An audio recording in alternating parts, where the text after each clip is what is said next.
My stapler at 5:04 p.m. Up. Let me get here.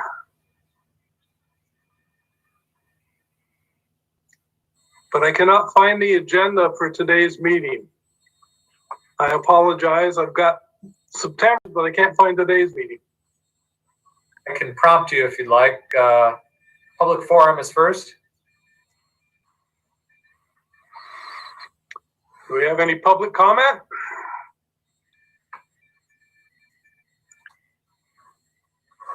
I don't see anyone raising their hand.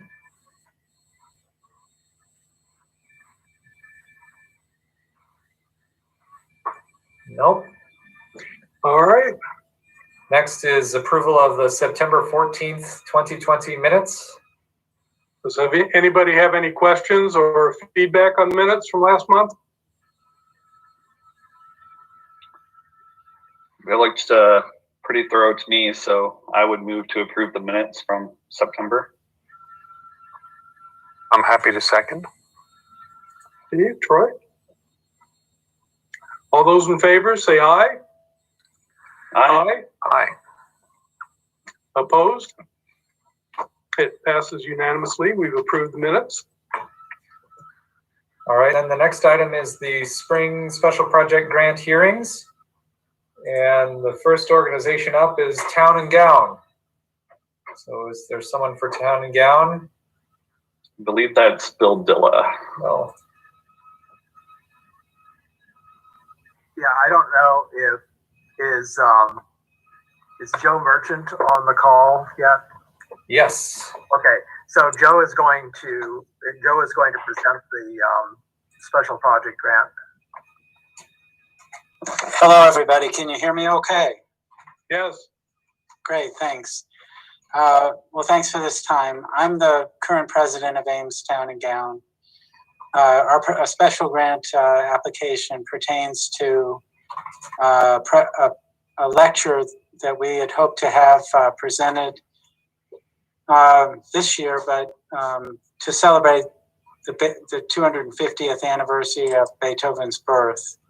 And the presenter is a pianist who is a great communicator, a good pianist, Frank Levy. He's given concert in Ames before. He's done outreach before as well. And he's a very personable speaker. So we would like to host a lecture about Beethoven's music in particular at the public library. We know there's not a piano at the public library, so we intend to rent one so that he can, just a stand-up piano, so he can play and lecture at the same time. We hope to do this the weekend after his concert, and it would be free to the public. Obviously, this coronavirus epidemic, this will be in May, so we hope we'll have a different environment for gathering then. But of course, if we don't, we'd have to push back not just the concert, but the lecture to a later date. Are there any questions that I could answer?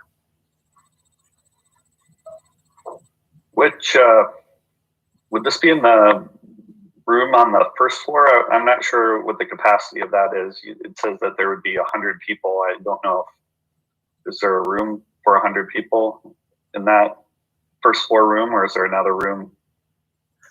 There's a room there that's rather large.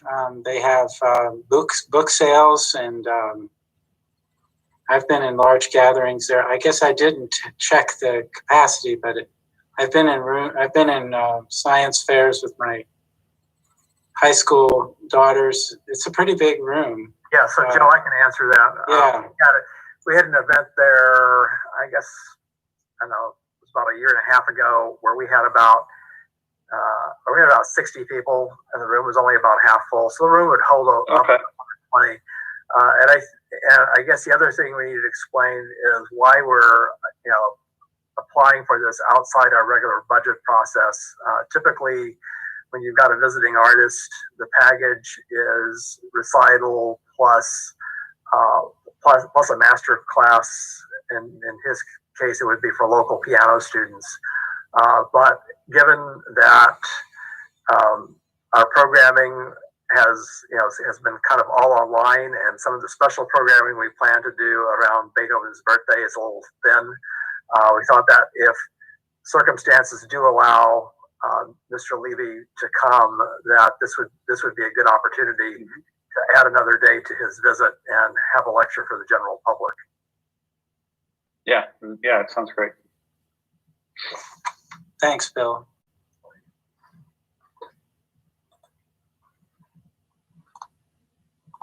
So as maybe as you can see from the grant application, we're asking for support of $600. So our match would come in the form of $200 from our outreach fund, as well as rental of the piano, which we anticipate being donated. If it's not donated, we'll pay for it. Mm-hmm.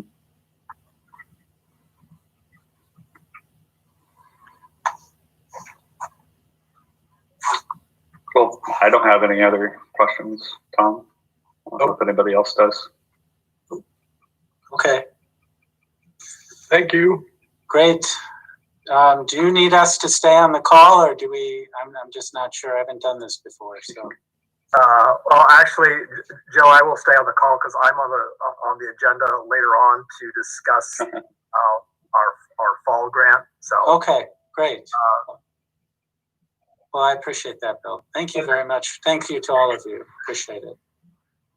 I think maybe we could explain the process a little bit further too. So the commission won't make any decisions today.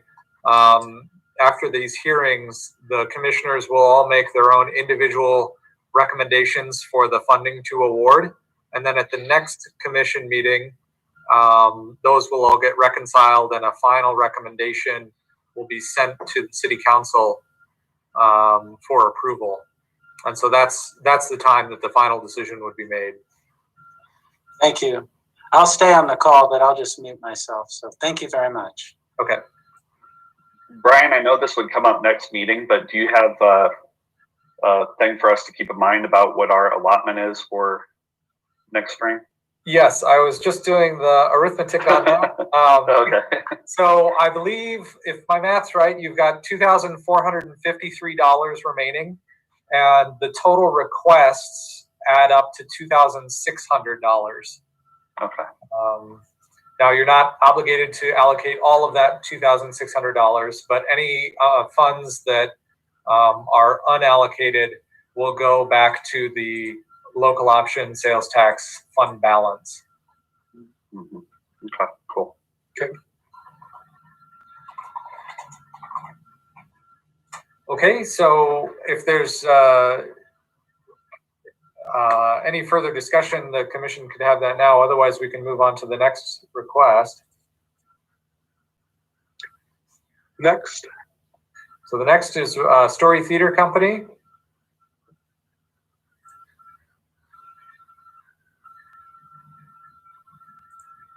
Hi, am I on there? Yes. Yep. Okay. I'm Sue Ann Peters with Story Theater Company.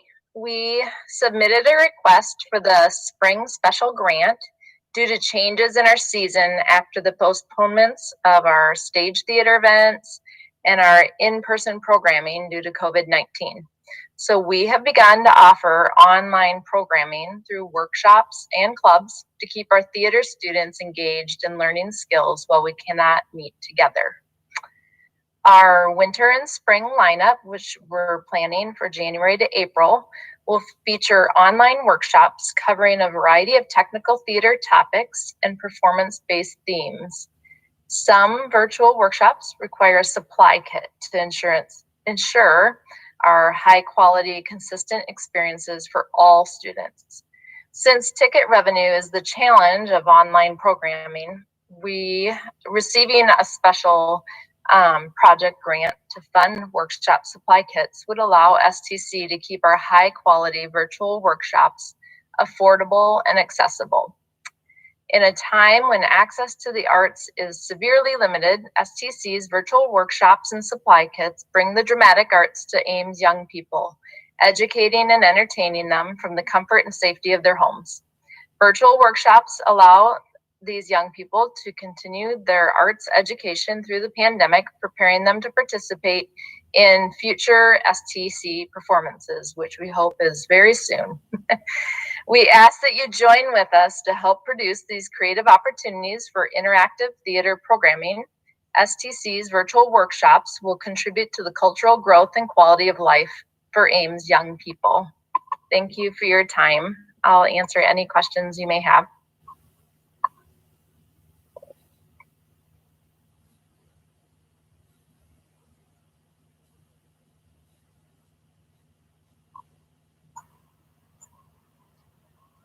I do have a question. Okay. How many workshops are you planning? What are the workshops? No, how many are there? Oh, I'm sorry. We have planned right now 7 workshops, and they're about 4 to 6 weeks in length per workshop, and they're all online on Zoom. Thanks.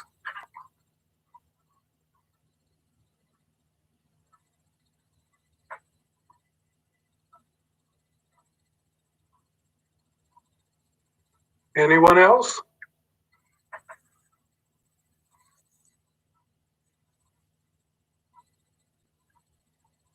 Thank you, Sue Ann. All right. Thank you for your time. Thank you. And the last application is from Ames Community Arts Council.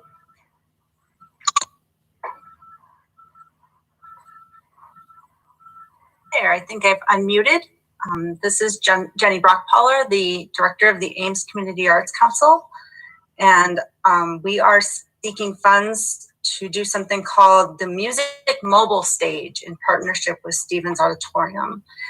And this was something that came to our attention after COVID, and when we were looking for opportunities to do programming that allowed for social distancing and in a perfect world to be outside, the ultimate social distance. We are seeking funds to construct the stage, which would be pulled by bikes, a bike. Pictures are insane. Not me, not gonna get on a bike. And to fund the local musicians. We'll recruit musicians from Ames. We'll use the contacts we have with the Ames Community Arts Council and Stevens Auditorium to find some local folks who are looking for performance opportunities that can then be enjoyed by our local citizens. We are mimicking a project done in Lincoln, Nebraska by the Lead Center. And let's see, and we would be biking through Ames neighborhoods offering free musical entertainment.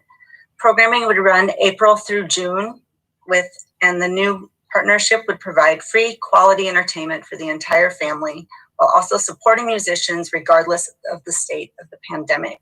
So this truly was a brand new idea that was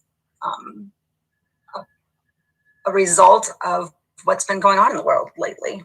So it's as simple as it sounds. We will build a stage, we will put musicians on it, and they will come, right? Because that's how it works. That's our hope anyway. So does anyone have any questions about the idea? I love the idea, Jen. What neighborhoods are you targeting? Are you going to hit most of the community with this program? That would be our hope. We'd have 12 programs. We'd have 12 weeks. So I guess I'm not as familiar with how neighborhoods are defined, but I always picture, we'll be in Campus Town. I live up north, so we'll bring someone up into the Bloomington Heights area. We would work with the city to identify where the pockets might be. Okay. Is this going to be like at a little community park, or where do you anticipate setting up? Since we'll be biking in the streets, we could be using parking lots. We could use parks, any place that is safe for a public gathering. So I'm picturing parks and church parking lots. Tammy is on the line, Tammy Kohlbeck from the Iowa State Center, and maybe she has, and she just texted me and said, picture a parade of the sort. I think it's great. Great idea. Yeah. It sounds fun. Luckily, there aren't all that many hills in town. That's right. Yes. Yes. We're doing this in Iowa, not Wisconsin. How are you going to promote this? I mean, are you going to get it posted somewhere so people know where and when you're going to be, or?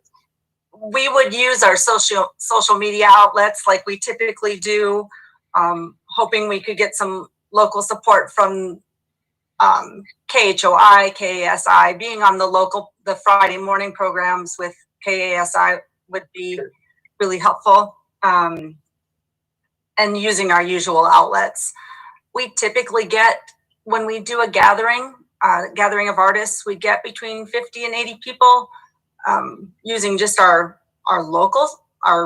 internal advertising. So I know that once we put something out into the community, I think everyone's so hungry for these kinds of things that they'll be watching. And of course, the city neighborhood contacts as well. We'd be going to the neighborhood communities, groups. Sorry.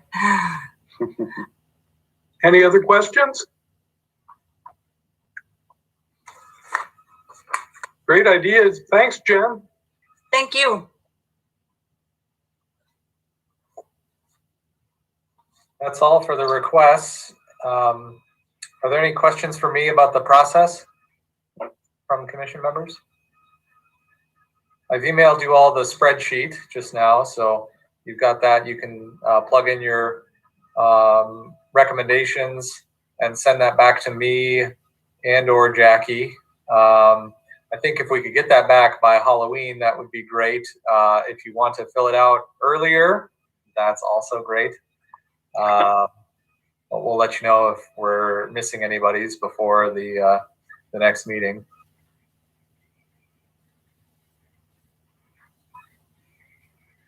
Okay. So next on your agenda is you have two requests regarding the fall 2020 special project grant. Now, you dealt with a request last month from Story Theater Company to modify the contracts that Story Theater Company has for the fall. Because of COVID, they're not able to produce those performances. And so you recommended that we move, or that we allow the funding to be drawn down later. And so that has not yet been taken to the city council. We just received back the signed contract amendments. And in the meantime, we've gotten 2 additional requests, one from Ames Town and Gown and one from Octagon, to do something similar. And those are both attached to your agendas. So I think this makes all 4 of the awarded contracts would be somehow delayed. So you've got representatives on the line from each organization if you have questions. Otherwise, it's a similar process. We would if you recommend approval of the request, we'll prepare and send out contract amendments, have them signed, and then take them to the city council. I think what I would try to do is delay all of them and bring them in one package to the city council, so we don't have to go over and over. Well, I think just from consistency sense, we're doing it for one, we should recommend it for all. And I think one package makes sense. Anybody else have any thoughts? Well, I did have one question for the Octagon, I guess. Since Town and Gown's postponing to the spring, it kind of made sense to me, but I'd like to know from the Octagon, since this is postponing till the same time next fall, why they wouldn't just apply for a fall grant this spring? Why carry it over? Was it because they're trying to, or anticipating a additional fall grant for next year? But since this would take place in the fall, I would think that it could be simply reapplied for this spring. And so I just kind of like to hear the reasoning on that.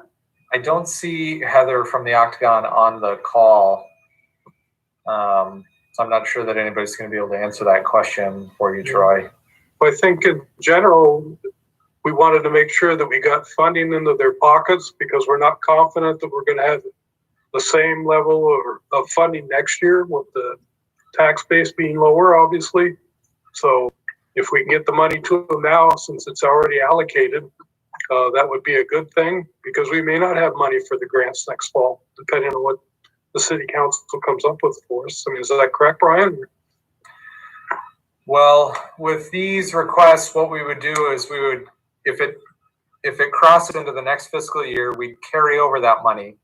So in all these requests, we're still paying on a reimbursement basis. We're not upfronting any funds. If you were to, let's say in the Octagon circumstance, you could tell them, okay, if you don't perform this fall, then you forfeit that money. Mm-hmm.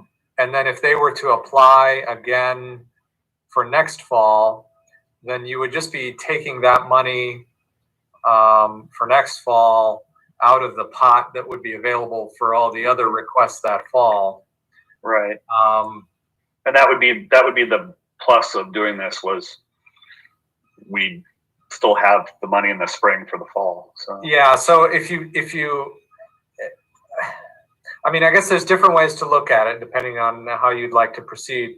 One way to look at it would be approving the request would still allow the maximum amount of funding to be available for next fall for other organizations. Mm-hmm. The other way to look at it would be to consider what the purpose is. The stated purpose for these funds is for unforeseen expenses. And so if you had the idea that, oh, the Octagon is going to do this in fall 2021, and they know about it now, normally that would be an annual grant kind of an expense, because it's not unforeseen, it's not a unique opportunity that would justify a special project kind of a grant. I think in these circumstances, we're in uncharted waters with COVID. And so I think we've been trying to provide more flexibility rather than less. But there are different ways to look at it. So that's what I can offer. I see William Dilla has his hand raised. Yeah, I can share a few more details about ours. I guess there's two issues with ours. Well, one is there's still a pretty strong possibility that we'll get ours done in the fall. The concert that this event was joined to was supposed to take place at the end of October, and it's going to take place virtually in December.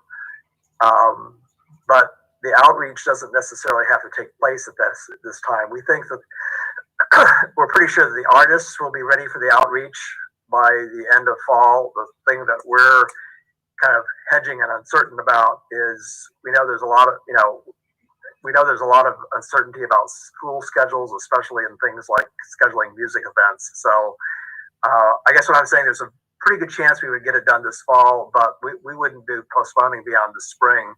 And I guess the other thing, and Brian, you'll know the procedures for this, is that we had listed artist lodging as an expense on ours. Obviously, that's not going to happen, but these artists are based in Boston, so we are looking at some pretty high professional fees for having their for having this event either streamed or recorded. So we're asking that we could transfer the lodging costs to production costs.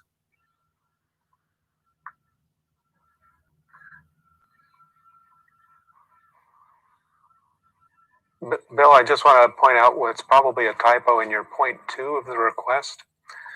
Extending the grant period into spring 2021 is probably what you meant. Yes, right. We all want to get out of 2020 as quickly as possible. So I agree.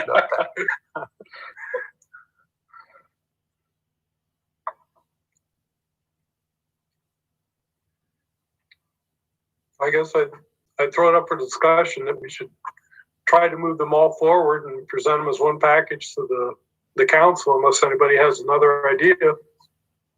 I have to be honest, I'm still tentative about the Octagon one, just because to me that should be covered in their annual grant that's due later this week, since it is a foreseeable expense.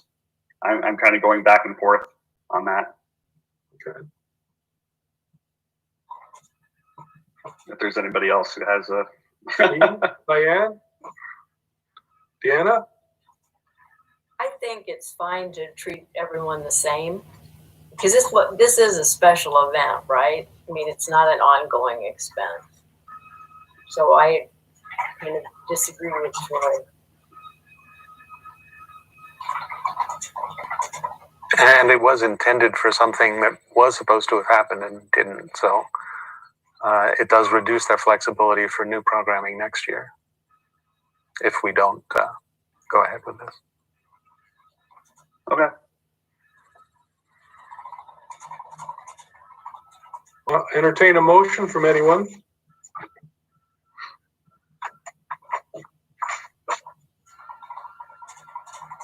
I'd settle for a motion from the chair.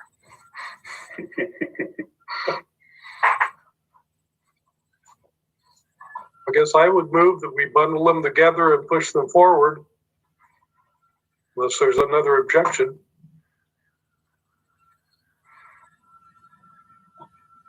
All those in favor, say aye. Aye. Aye. Opposed? It passed unanimously with some reservations from Troy, so noted. I didn't catch who the second was on that. Oh, Deanne, I believe. Thank you. Okay, so just for procedures then, I will draw up some contract amendments and send those out to the organizations and ask them to print off copies and sign them and send them in. And then once we get those back, we can take it to the city council for approval. And then Okay. I'm guessing the next city council meeting is a week from tomorrow. That is cutting it a little close procedurally. So I think it will probably be the second city council meeting. So 3 weeks from tomorrow.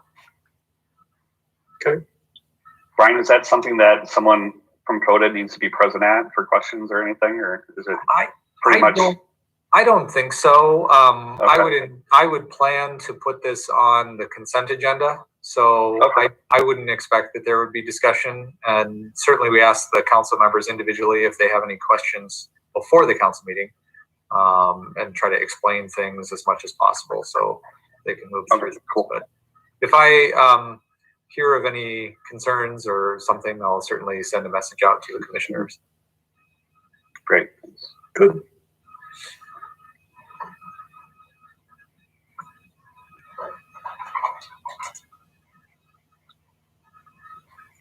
What's next, Brian?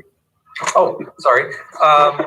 Next is just the upcoming important dates. So October 9th, which is Friday, the annual grant applications are due. And then our next CODA meeting is November 2nd.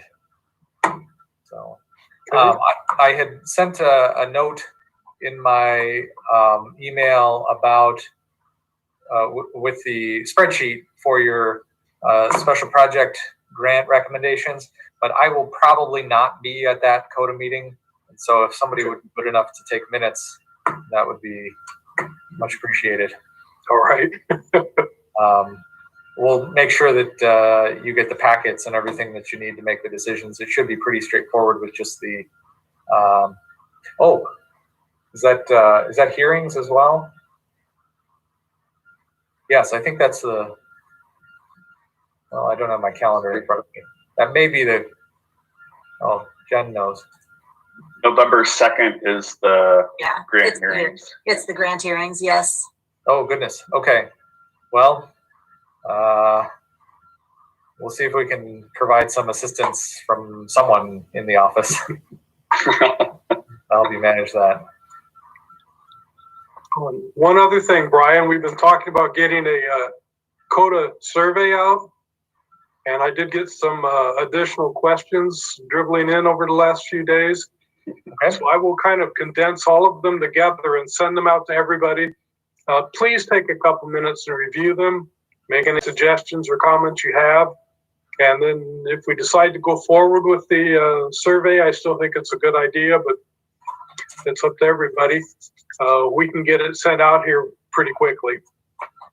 The last I saw was Deanne's edits to yours, and it looked fine to me. It was getting a little long, but I think those that take it will pick and choose the questions that's most important to them to answer. So I know if you get 6 to 8 questions, people generally fill it out. This is probably going to be more than that because we've got Troy and my ideas in there too. But I think at this point it can be a little longer because the people we're talking to have a vested interest in this, and I have a feeling that the CODA funds are very important to them, and here's an opportunity for them to really tell us how we can advocate for them and help support them in the community. So, but I will send all the list of everything basically out, and then we can take suggestions. And it doesn't mean if there's 20 questions there, we're going to send out 20 questions.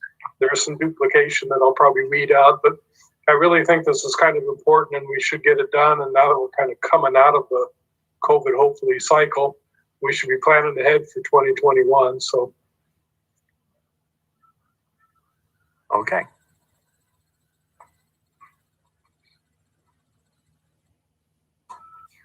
Anyone else?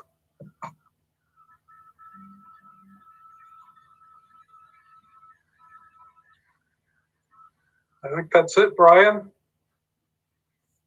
Okay. Well, with that, I'll call the meeting adjourned.